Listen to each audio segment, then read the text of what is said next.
अस्सलामुअलैकुम, welcome to my YouTube channel. मैं हूँ राफ़िया हसीन। आज हम बात करने वाले हैं relationship of biology with other science. Last मैंने बात की थी ब्रांचेस ऑफ बायोलॉजी और चैप्टर 1 चैप्टर 4 जो है मैंने कंप्लीट करवा दिए हैं। उसके लिंक जो है आपको डिस्क्रिप्शन में मिल जाएंगे। तमाम टॉपिक वहाँ पे कवर हो चुके हैं चैप्टर 4 से रिलेटेड, और अभी जो है हम चैप्टर 1 पे डिस्कस कर रहे हैं। मतलब जो है टॉपिक्स, कुछ टॉपिक्स जो हैं कंप्लीट हो चुके हैं, वो आपको लिंक्स जो हैं डिस्क्रिप्शन में मिल जाएंगे। तो चलें हम स्टार्ट करते हैं। Relationship of biology with other science. Biology का अदर साइंस मतलब और साइंस से, और साइंस के फील्ड से क्या लिंक है। बेसिकली बायोलॉजी को हम मल्टी डायमेंशनल सब्जेक्ट कहते हैं। मल्टी डायमेंशनल इसलिए कहते हैं कि अगर हम किसी भी फील्ड में चले जाएं, किसी भी फील्ड की बात करते हैं, तो हमें वहाँ पे बायोलॉजी जो है उसकी वर्किंग नज़र आएगी। अगर हम किसी एनिमल की मूवमेंट की बात करते हैं तो ये कहाँ पे कौन से लॉ को फॉलो कर रहा होता है, लॉ ऑफ मोशन को। और हम लॉ ऑफ मोशन जो है किस में डिस्कस कर रहे होते हैं, फिज़िक्स में डिस्कस कर रहे होते हैं। बेसिकली मूवमेंट हम किसी भी एनिमल को डिफ्रेंशिएट कर रहे होते हैं कि ये एनिमल की स्पीड इतनी है एज़ कम्पेयर टू ये। जैसे कि अगर मैं शेर की बात करूँ या टर्टल की बात करूँ, तो इनको डिफ्रेंशिएट किया गया है इनकी स्पीड पे, मूवमेंट के बिहाफ पे। ठीक है, कुछ ऑर्गेनिज्म है बहुत स्लो मूव करते हैं, कुछ फास्ट करते हैं। तो हम ये तमाम चीज़ें फ़िज़िक्स में डिस्कस कर रहे होते हैं, लेकिन हम लिविंग थिंग को डिस्कस कर रहे हैं तो बेसिकली हम इसे बायोफिज़िक्स में डिस्कस करेंगे। तो इसी तरह से और भी बहुत सारी फील्ड्स हैं जो कि हमें बायोलॉजी के साथ उसके लिंक्स नज़र आती हैं कि क्या क्या उसके लिंक्स हैं, किस तरह से दोनों मिलकर काम कर रहे हैं। सबसे पहले है biophysics. Biophysics it is the branch of physics in which laws and techniques of physics are applied to explain the process of life. इसमें जो है कुछ लॉज और टेक्निक्स जो हैं फ़िज़िक्स के, वो अप्लाइड कर रहे होते हैं लाइफ को एक्सप्लेन करने के लिए कि लाइफ किस तरह से एक्सप्लोर कर रहे हैं हम, किस तरह से फ़िज़िक्स के ज़रिए से। कुछ ब्रांचेस हैं फ़िज़िक्स की, रेडियो फिज़िक्स, जिसका बहुत बड़ा रोल है हमारे बायो की फील्ड में, जिससे कि रेडियो एक्टिव आइसोटॉप्स। अब ये रेडियो एक्टिव आइसोटॉप्स क्या होते हैं, ये रेडियो एक्टिव कुछ रेज़ होते हैं जिसके ज़रिए से बहुत सी वर्किंग हो रही है, लाइक थेरेपी। बहुत से जो कैंसर के पेशेंट होते हैं, बहुत से जो बॉडी में जो है वो कैंसर के सेल्स बनना शुरू हो जाते हैं, उसको ख़त्म करने के लिए, उसको बिल्कुल टोटली ख़त्म करने के लिए जो थेरेपी की जाती है उसको रेडियो एक्टिव थेरेपी कहते हैं। रेडियो एक्टिव आइसोटॉप्स के ज़रिए जो है हम इसको ट्रीट कर रहे होते हैं। बहुत सी जो डिज़ीज़ है उसका पता करने के लिए, उसकी लोकेशन का पता करने के लिए, बहुत से मटेरियल्स का पता करने के लिए जो है हम रेडियो एक्टिव आइसोटॉप्स को यूज़ कर रहे होते हैं। और साथ साथ हम रेडियो एक्टिव रेस को जो है, अगर मैं केन फूड की बात करूं, तो केन फूड को प्रिजर्व करने के लिए भी बहुत से रेडियो एक्टिव आइसोटॉप्स जो हैं इससे गुजारे जाते हैं ताकि जो है ये जर्म्स फ्री हो जाए। बहुत से बैक्टीरियाज, बहुत से जर्म्स को हम किल कर रहे होते हैं बाय रेडियो एक्टिव आइसोटॉप्स के ज़रिए।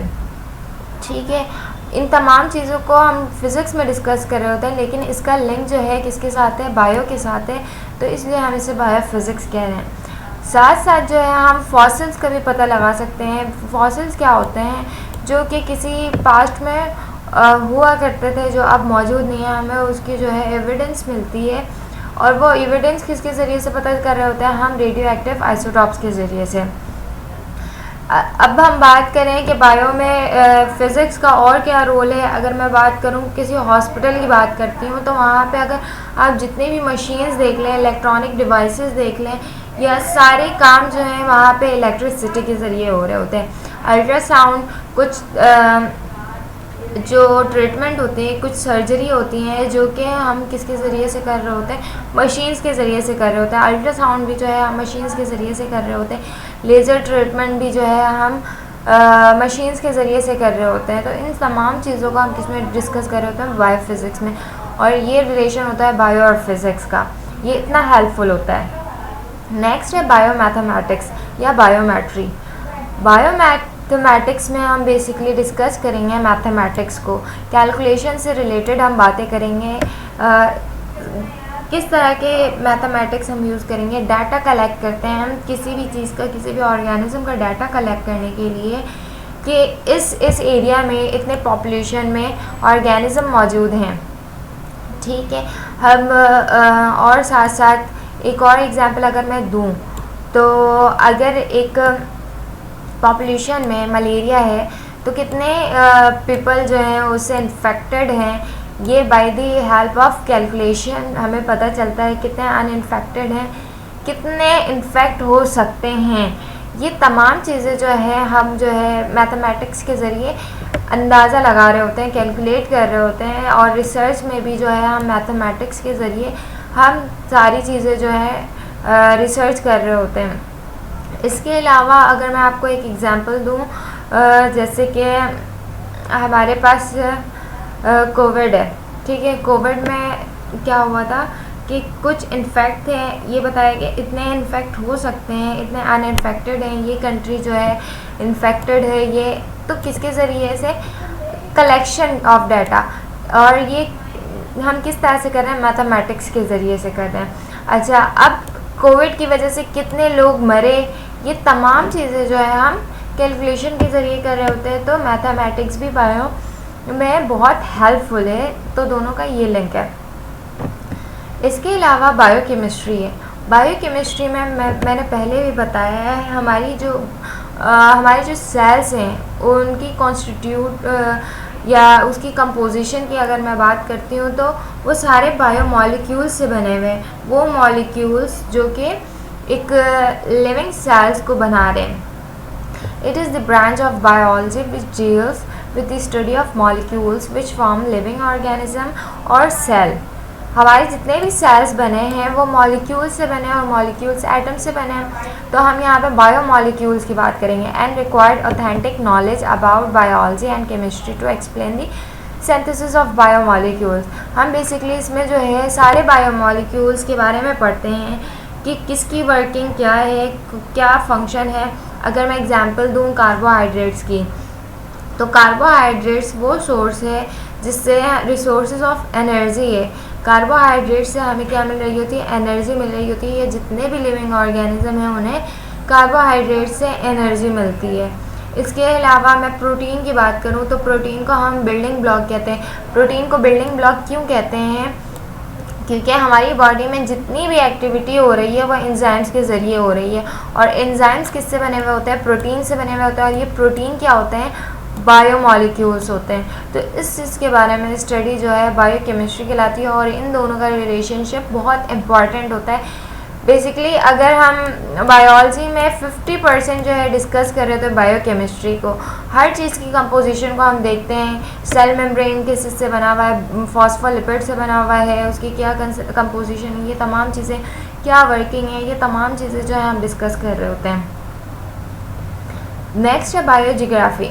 बायोजियोग्राफी में जो है हम distribution of different living organism in different geographical region of the world. मतलब ये कि हम डिफ्रेंशिएट कर रहे हैं तो फ्लोरा और फौना को।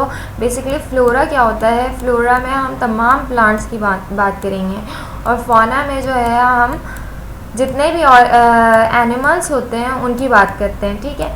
अब जियोग्राफिकली जो है अगर मैं बात करूं तो डिफरेंट जियोग्राफिकली रीजन में अलग अलग तरह के फौना और फ्लोरा पाए जाते हैं। डेजर्ट एरिया में या सॉल्टिश एरिया में मैं बात करूँ, कैमल्स वहाँ पे होते हैं या कैंगरू होते हैं। ड्राई प्लेसेस में किस तरह के ऑर्गेनिज्म होते हैं, या उनकी ग्रोथ को किस तरह से मेंटेन रखना है, उनकी पॉपुलेशन को किस तरह से मेंटेन रखना है, या वहाँ के फ्लोरा जो हमारे लिए फ़ायदेमंद हैं उसको कोई नुकसान ना हो, उसकी पॉपुलेशन या उसकी ग्रोथ में कमी ना आए। ये तमाम चीज़ें जो है हम डिस्कस कर रहे थे बायोजियोग्राफी में। नेक्स्ट है bio economics. Bio economics basically economic का बहुत मेन रोल प्ले करता है किसी भी कंट्री के जीडीपी को इंक्रीज़ करने में, ठीक है। हमारी इकनॉमी अच्छी होगी तो मुल्क जो है तरक्की करेगा, और ये इकनॉमी किस तरह से बेहतर होगी, हम अपने चीज़ों की प्रोडक्शन को क्या करें, इंक्रीज़ करें। किस तरह से, अब हमारे पास एक एग्रीकल्चर है, ठीक है। अब बहुत से लोग वहाँ पे ऐसे हैं जो कि अनएजुकेटेड है। अगर हम उनको एजुकेट कर दें, नॉलेज दे दो चीज़ों के बारे में, तो वो चीज़ें उस पर अच्छे से अच्छी वर्किंग कर सकते हैं। तो बेसिकली बायो इकोनॉमिक्स में हम अपनी प्रोडक्शन को क्या कर रहे होते हैं, इंक्रीज़ कर रहे होते हैं, अपनी प्रोडक्शन को quality wise quantity wise increase कर रहे होते हैं, ताकि जो है उसका प्रॉफिट हमें हो, हमारे मुल्क को उसका फ़ायदा हो। जिस तरह से यहाँ पे लिखा हुआ है, this deals with the economically important organism involve in production. Meat production are calculated for cost value and profit value. Meat production है, हमारे पास लेदर प्रोडक्शन है, और भी बहुत सारी चीज़ें हैं। ये बहुत ज़्यादा हेल्पफुल होता है हमारी इकनॉमी को बढ़ाने में, ठीक है। तो इस चीज़ के बारे में डिस्कस करना बायो इकोनॉमिक्स कहलाता है, और ये इसका जो रिलेशन है बहुत इम्पॉर्टेंट होता है। उम्मीद करती हूँ आपको ये टॉपिक समझ आई हो। ये वीडियो पसंद आई हो तो लाइक कर लें, चैनल को सब्सक्राइब कर लें, और बेल आइकन को लाजमी प्रेस कर लें, ताकि तमाम नोटिफिकेशंस आपको मिलते रहें। जब तक के लिए अल्लाह हाफ़िज़, टेक केयर।